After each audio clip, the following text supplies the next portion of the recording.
The Mountain Fortune of Jed Clampett. Listen to the story of a man named Jed, a poor mountaineer who barely kept his family fed. He lived a humble life in a small cabin, deep in the hills, where the air was crisp and the wood was plentiful. Every day was a struggle to put meat on the table for his kin, but Jed never complained. He was a man of simple faith and a strong back. Then, one fateful afternoon, while he was out hunting for some food to fill their bellies, he took aim at a rabbit darting through the brush. He pulled the trigger, but the bullet missed the mark and struck the ground instead. Suddenly, a bubbling crude started to seep up from the very earth where his shot had landed. It was oil, black gold, Texas tea. In a single moment, the world of the poor mountaineer changed forever. Before he could even wrap his head around it, old Jed was a millionaire. The news spread through the hills like a wildfire. His kinfolk gathered around the old cabin, their eyes wide with wonder at the sight of the dark wealth pouring from the soil. They told him that a man of his new means could no longer live in the shadows of the mountains. They said that California was the place he ought to be, a land of sunshine and opportunity. So, they loaded up their old truck with every pot, pan, and piece of furniture they owned. They piled high the crates and the rocking chairs, and they moved to Beverly Hills. It was a place of swimming pools and movie stars, a world away from the quiet woods they once called home. The Beverly Hillbillies had arrived in the land of luxury. Life in California was grand, but the heart of a mountaineer never truly leaves the hills. On a warm afternoon, Granny was sitting on the porch, looking out over the manicured lawn, as if it were a meadow back home. She turned to the others and asked if Ellie Mae and that Templeton boy had come back yet. Her daughter, Ma, shook her head and said that Ellie was still showing him around the farm, or at least the closest thing they had to a farm in Beverly Hills. Shorty watched them from a distance, smiling at the sight. He told the ladies that those two were meant for each other. In his eyes, it was a marriage made in heaven.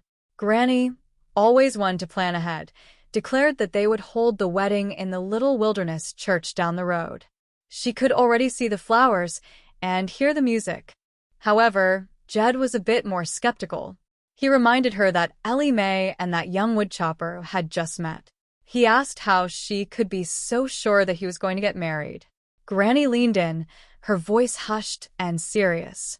She told him that a voice had come in the night, calling loud and clear, saying that Matthew Templeton was going to marry Ellie Mae Clampett. Jed admitted he had heard the voice too. He had pounded on the wall and told whoever was shouting to shut up, not realizing it was a prophecy. Granny was determined to make it so. She wanted those two on their honeymoon before the week was out. Shorty worried about what might happen if Ellie took him inside the mill. He mentioned the cake that Ellie had baked. It was so hard and heavy that they were using it for a millstone. Beck Bozeman was even grinding corn with it at that very moment. Jed and Shorty had tried to buy it back to save her feelings, but the miller wouldn't sell. He claimed it was the best grinding stone he had ever used. Ellie Mae, unaware of the cake's fate, walked up with Matthew. She told them that the fellow who runs the mill had bought her cake at the baking contest. Matthew, being a polite young man, said he would like to see it. Ma quickly tried to steer him away, saying she was sure the cake had been eaten by now. She didn't want him to know the truth about Ellie's cooking just yet. Granny shifted the conversation to the future. She mentioned that the miller made the finest brooms in the region. She told Matthew that the best wedding present for a new bride was a new broom, a sentiment she had held for many years. Matthew agreed, nodding respectfully. Shorty called out to see if Granny was ready. She told him she was busy preparing a feast for the young woodchopper. She had a brace of possums in the oven, hog jowls and turnip greens on the stove, and grits with squirrel gravy. She was making corn pone, chitlins, hush puppies, and her special huckleberry pie. When Matthew and Ellie Mae returned from their walk, Granny asked if they were hungry. Matthew said he could eat a bear.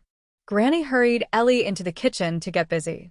She listed off all the dishes she wanted prepared right away, including that special huckleberry pie.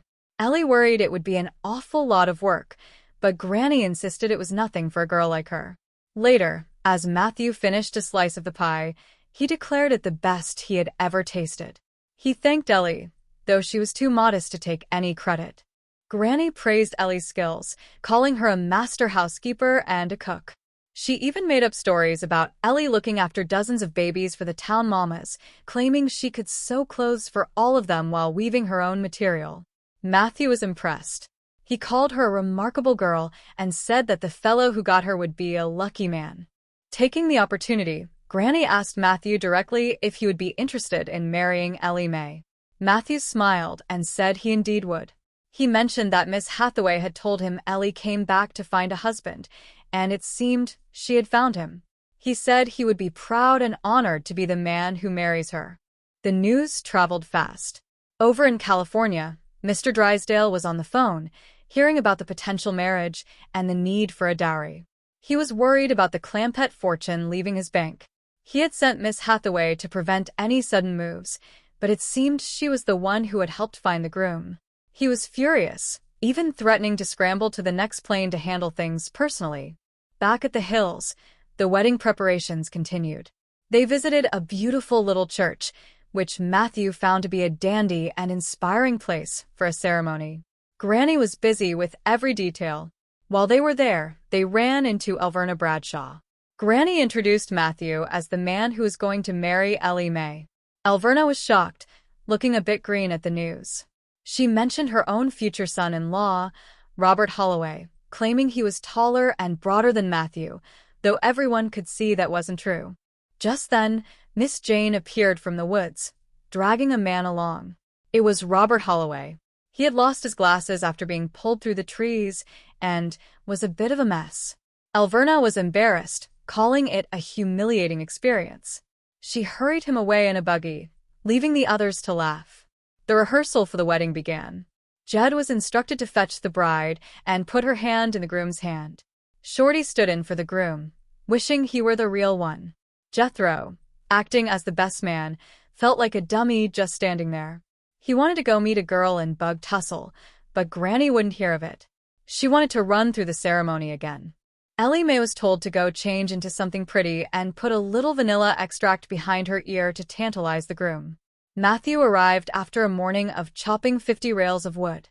He was a hard worker, quoting the good book about the value of labor. Jed and the others were impressed by his character. As they talked, they planned for Matthew to bring his whole family over to meet the Clampetts. Jed decided to go fishing to catch enough food for everyone. Miss Jane decided to go bird watching in the forest, hoping to find a lure for herself. While they were out, Matthew and Ellie Mae shared a sweet moment. Matthew remarked on how beautiful she looked, and she thanked him. Granny continued to talk up Ellie's skills, even when Ellie tried to be modest. Later, Alverna Bradshaw returned, still trying to boast about her own family, but Granny wasn't having it. She reminded Alverna of a bet they had made, and Granny was looking forward to winning. Jed tried to be polite, wishing Alverna luck, but Granny added that she hoped luck would never catch up with her. Suddenly, Mr. Drysdale arrived, looking for the Clampetts. He was shocked to hear about the wedding dress and the potential move of $85 million to the bank of Bug Tussle. He was determined to buy the bank himself to keep the money under his control. He even borrowed some old work clothes from Shorty to blend in, though he still looked out of place. He set off on a donkey, headed for Bug Tussle. Miss Jane watched him go, calling him a worthless, money-hungry bum. She hoped he would stay away for a long time. The hills were alive with the excitement of the upcoming wedding. Between the fishing, the cooking, and the planning, the Clampett family was busier than they had ever been.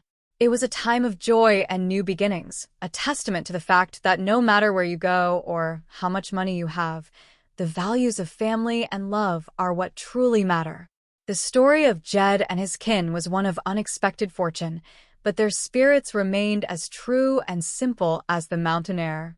And as the sun set over the hills, they all looked forward to the celebration of a marriage made in heaven.